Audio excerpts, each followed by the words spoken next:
So today I want to start the third session, talking about relationships, learning to relate, learning to relate.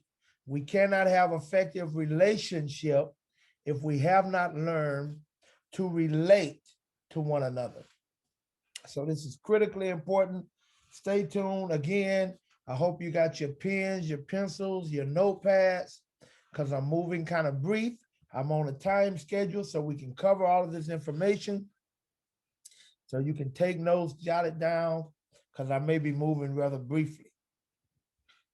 Dr. Miles Monroe says something. I want to start with this quote. It says, "The time you are most prepared for dating is when you don't need anyone to complete you, fulfill you, or instill in you a sense of worth or purpose."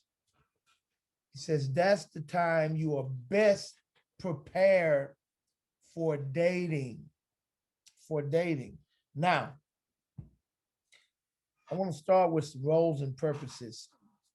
Briefly, times have changed drastically throughout the course of times as it deals with male and female relationships.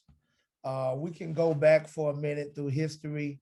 In the older days, if we go back to the days of our grandparents and beyond, or our great grandparents, all depending on your age, as it relates to relationships, it was pretty simple.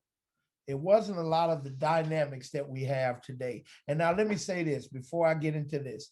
I'm not making a case for one age being better than the next age. That's not what I'm doing. I'm just trying to explain something so we can understand why we have some of the complications that we have today in the world of dating. All right. In the days of old, the world was driven very role based as it relates to relationships. Yes, there was a lot of sexism and so on. And it was like, if you were a woman, here's your role and here's what you do. If you were a man, here's your role and here's what you do. Now, I'm just explaining, I'm not justifying. So, in those days, the men from birth were taught to learn how to go out there and make a living. You've got to be strong. You've got to be tough. You're a man. You don't cry. You're a boy. Boys don't cry. So we were taught not to be emotional or not to show emotion. We were taught to be tough, to be physical in nature, to be strong, to go outside and play outside. Don't stay in the house all day. You're a boy. Get out of there and go play. Go help your dad chop wood or mow the lawn or fix the car, change the oil, rotate the tires. We were taught and to have our duties confined primarily to outside of the home. Or and dress like this. Don't wear that. Wear this. Don't wear that color. Wear this color. And while we were being groomed in a certain way, women or girls were being taught dress like this. Help your mom in the kitchen with the dinner. Go wash the dishes. Clean up the room. Make up your brother's bed. Here, learn how to sew. Learn how to cook. Learn how to clean. She was raised with her roles being primarily domestic and confounded to the home. You know, what are you doing out there in the dirt? Come back in this house. What are you doing out there playing with those boys? Get back in this house. That's no place for a young lady. Get back in this house. Dress like this. Wear this color, not that color. Put this on. Play with your baby dolls. Play with these things. And so this was instilled in us. And so men grew up, I got to go out there and make a living. And the girls grew up to become women. I've got to make sure I have dinner ready for my husband when he gets home. that I have the house clean when he gets home, that I'm ready, I have the meal prepared, that I have the children taken care of so he doesn't have to bother with them when he gets home from a hard day's work. And so manhood and womanhood were basically defined by these roles. Like if you operated in your role, you were considered a good man or a good woman based on how well you fulfill that role. I'm not justifying it, I'm explaining it. And then something very life changing happened. Pearl Harbor was bombed, and at the point that Pearl Harbor was bombed, all of the men had to go to war, and we had to go to defend our country and our rights and so on and so forth. And for the first time, those factories were left empty. All of those local workforces was left empty. So for the first time, by great and huge numbers, women entered into the workforce out of necessity. Because if you go back and study World War II, you find that women worked in the factories that built the ammunition that the men used in the war. And so after that was over with, men come back home from war, and that's where you get the baby boomers. Because we've been gone all of this time, it was some baby making going on. And I think during that time, it didn't matter if it was the afternoon, if it was the morning, if it was the middle of the night. And but now women have gotten accustomed to a certain case by this point in time. And so all of a sudden the stock goes up on contraceptives and birth control, because she's not with just being barefoot and pregnant no more. That she's found value and meaning and explored other gifts and contributions that she can make to society, that's giving great worth than just waiting around depending on this man to cover these areas. So now the man gets up, go to work, and he's waiting on breakfast. He said, "Hey, what are you doing?" She said, "I'm going to work. What are you doing?"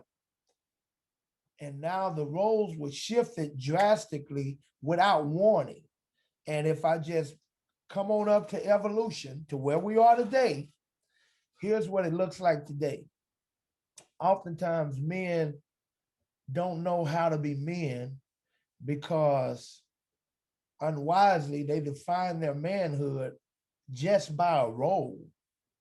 And so he says, I want to show this woman something. I like her, and I'm gonna show her I'm a good man for her. So I'm gonna go and pick her up in my car and take her for a ride. Cause he got a 1987 Cutlass that his granddaddy left him. And he pulls up and his 1987 Cutlass that got different colored doors on it from all the accidents over the years, but he washed it up real good. But when he pull up to pick her up, she's in a 500 series Benz, and he feels a little, oh, okay, well, I don't think this is going to impress her. So maybe I'll take her out to eat. That's it. I'll go and wine and dine her. And he takes her to this restaurant. But when it's time to pay, maybe they don't take EBT, and she pulls out her black card to pay for it all. He said, "Oh, okay, well, this is not how I'm going to be able to prove that I'm a man." So what does he do? He says, I'll take her to my crib, because I stay in the back house. There used to be the garage at my mom's place, and I got it fixed up. I'm going to show her my little bachelor pad in the old school garage back house behind my parents in the same lot. And only he tries to take her there to impress her, only to find out that she not only is a homeowner, she also owns rental property. He's like, okay, well, this is not doing it. This isn't working for me. So let me educate her. Let me give her game. Let me teach her about life. And he tries to give her his philosophy, his street philosophy on life. But she responds to him in some words he can't even pronounce, because he's barely got a GED. She has a PhD. And he feels disconnected in his ability to be a man for her, because the ways he's trying to fulfill his manhood and impress her are roles she really don't need him in. She don't need him to pay for her dinner because she makes double what he makes. She doesn't need him to pick her up in his car, because her car is much more dependable.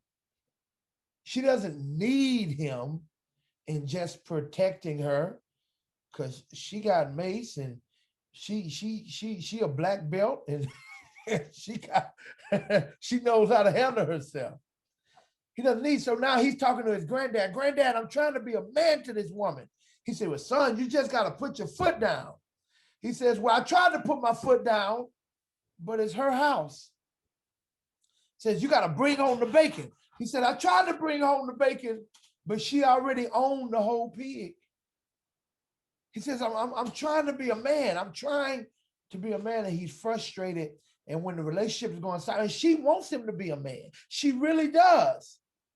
But she don't know how to teach him how to be a man to her. That's his job. And when we get to the frustration in it all and things boil down and they're in the heat of a battle, all of a sudden he resorts to the one thing he still has. Because he says, I'm still stronger than you. I still have my strength. And I'm not justifying anything. I'm explaining what's been happening in the world.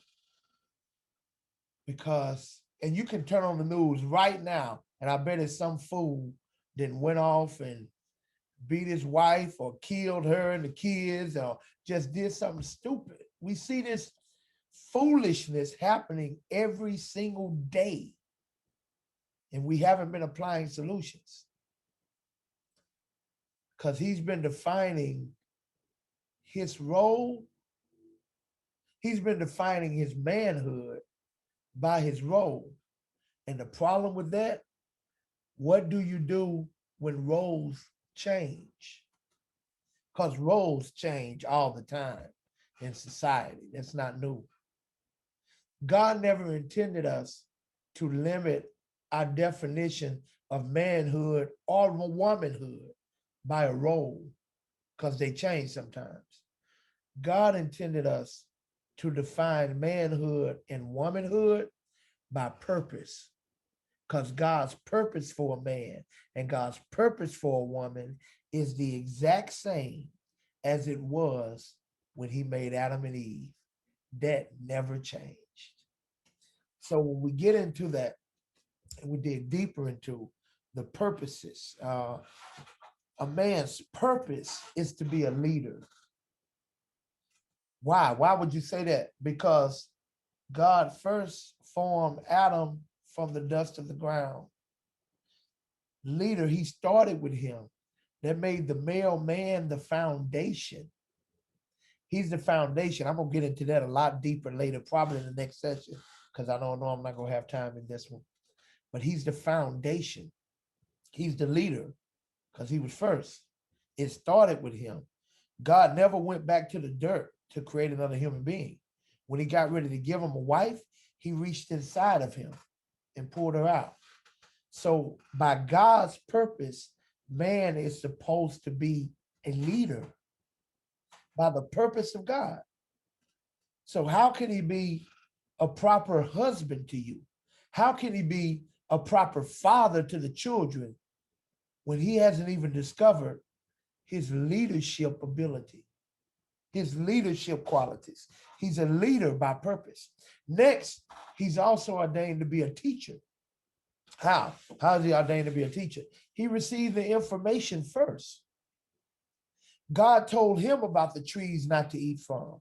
He had to relay it to Eve when she showed up, because when God gave him that commandment, she was still within him. He hadn't created her as a separate entity from him then. So if there's an accident and then you're dealing with the accident and the police say, who are you? I was the first on the scene. You just became the teacher by default because you were the first on the scene.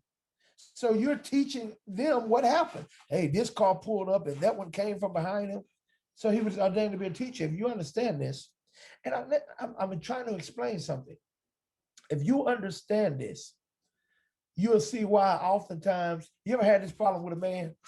I'm not justifying, I'm explaining. This problem, I told you that. Why you didn't believe it when I said it? Now, as soon as your friend come over here and say the same thing that I tried to tell you, it's like, oh, you hear it now. Now you get it. But I told you that a week ago. I don't understand. You don't want to. This is his problem. I'm not justifying it. I'm not justifying it. I'm not saying he's right, but I'm showing you what's embedded.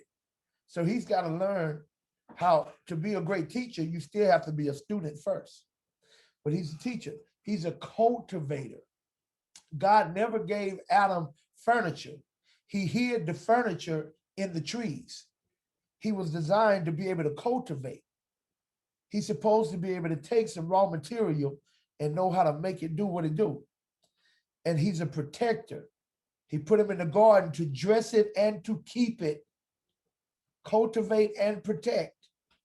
So by purpose, this is what God gave him.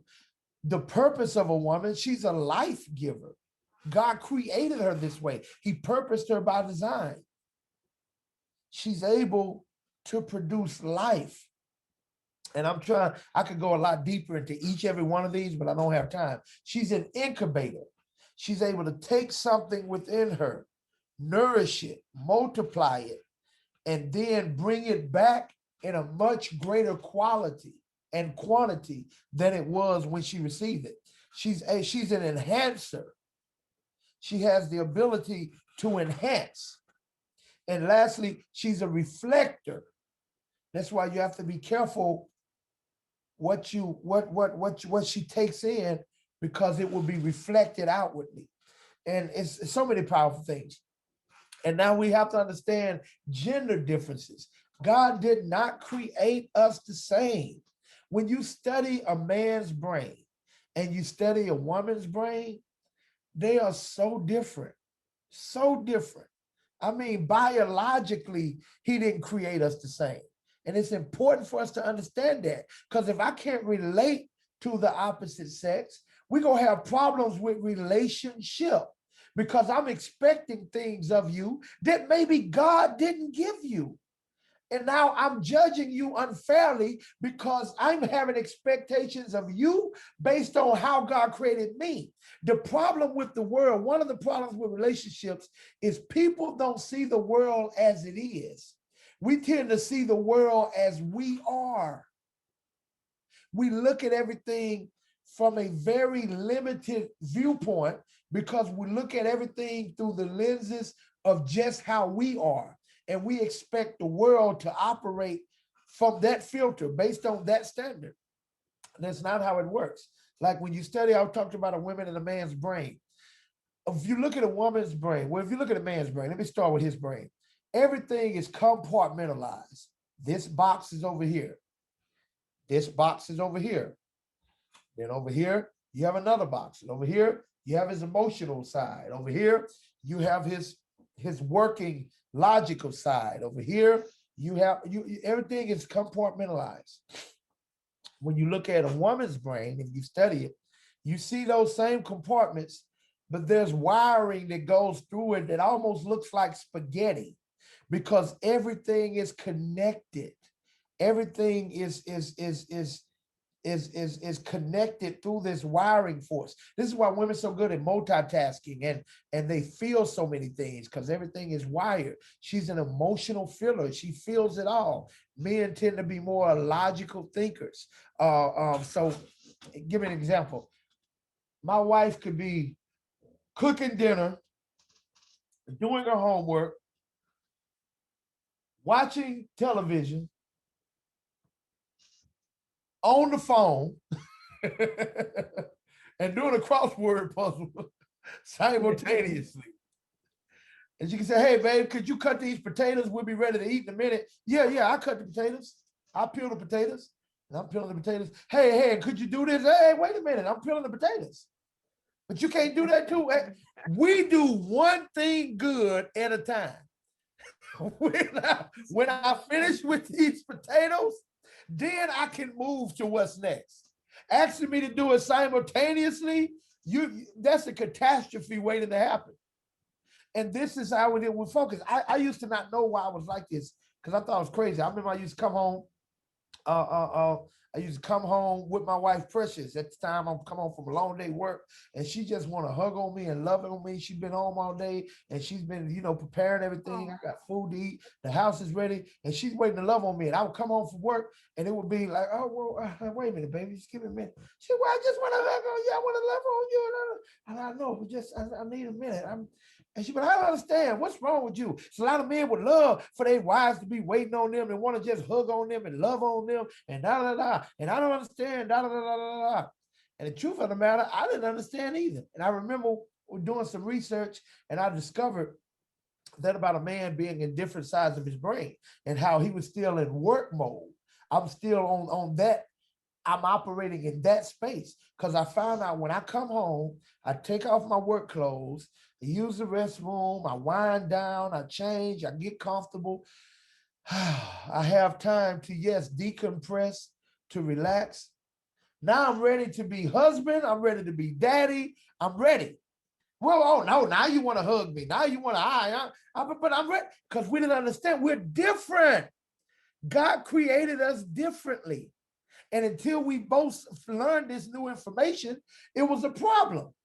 And once we learned it, she's like, okay, when he get home, I'm speaking out of it, I'm going to give him about 10 to 15 minutes, and then we're going to be able to do all of that. It's learning to relate to one another, not judging one another based on how you are. You not with you. You're not marrying you. You're dealing with someone else. The truth of the matter, you get sick of you. If you didn't get sick of you, you wouldn't be worried about being lonely because it's just you. So learning to relate this way. Everything about women is a womb. She's a womb. I talked about yesterday how God left her open. She's a womb. Because she's a womb, she's built to receive. One of the primarily simple functions or differences between male and female is this. Here's a very simple one. Women were created as primarily receivers. Men were created primarily as givers. I'm talking about how God designed this. I'm not talking about what a lot of people that got on today. I'm talking about the way God designed us. So now, even when you look at how we're built sexually, the sexual organ of a man is meant to give. The sexual space of a woman is meant to receive. And that goes in all kinds of aspects. Men, understand, she was created to receive your love, to receive your affection, to receive your money, to receive your time, to receive your attention.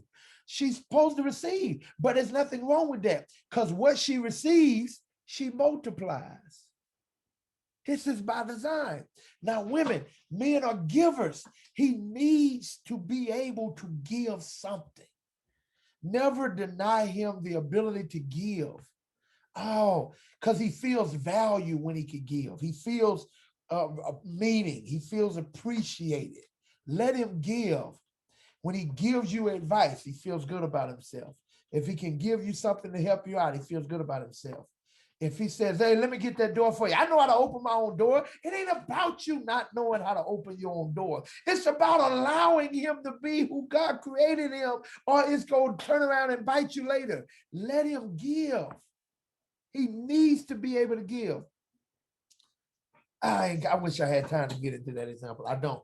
So am I qualified for love? Listen to this. I'm running out of time. You are the common denominator in all of your past, present, and future relationships. You alone are the common denominator, whether they were good, bad, or indifferent. You're the common denominator. So you have a responsibility to learn from every relationship you go through. Here's how I like to say it. Don't just go through it, grow through it. I'll say that again. Don't just go through stuff, grow through stuff. You should be able to look back and learn. And before you enter into something else, get knowledge and understanding before you jump into the mix. Now here, I want to conclude on this. Last point, because I'm out of time. As it deals with relationships, learning to relate. Know yourself first. The first person you need to be able to relate to is you. Because if you don't know yourself, you won't know who you need. Know yourself first. Know who you are. Do you love you? Before, no one else will love you more than you love you. That should never happen. Because the way you love you should set the standard to how someone else has to love you. You create that standard with the way you love you, and they have to come into that standard. Know where you're going. If you don't know where you're going in life, you don't know who's compatible for the journey. If you don't have a vision or an idea of where you're trying to go, how do you know? If I don't have a destination, how do I know what bus to get on? If I'm at the airport without a destination, how do I know what flight to catch? You can't even begin to effectively choose when you don't even know where you're headed. So we find this because I don't know who fit. Everybody that fit into your present don't necessarily fit into your future. Ooh, I need to say that again. That's why it ain't just about where you at. It's about where you're going, especially when you're talking about marriage. Marriage is not about where you are necessarily. It's more about where you're going. You don't marry somebody just because, baby, you're so fine and you make me laugh. You marry someone because you sense your destiny is connected to this person. And if you have no sense of what that destiny is, you won't know who you need. Because the more of where you are of that, the more you will know who don't fit. And you'll quit spending time and investing years in the wrong relationships. I am so not done, but I've got to stop. And if there's a demand for this when we finish, then I may come back and start doing something like this on a weekly basis. But it's all based on where the demand is at. But that's my time. I'm actually over time because I've got one more session to conclude this. All right, Brian, it's on you, brother.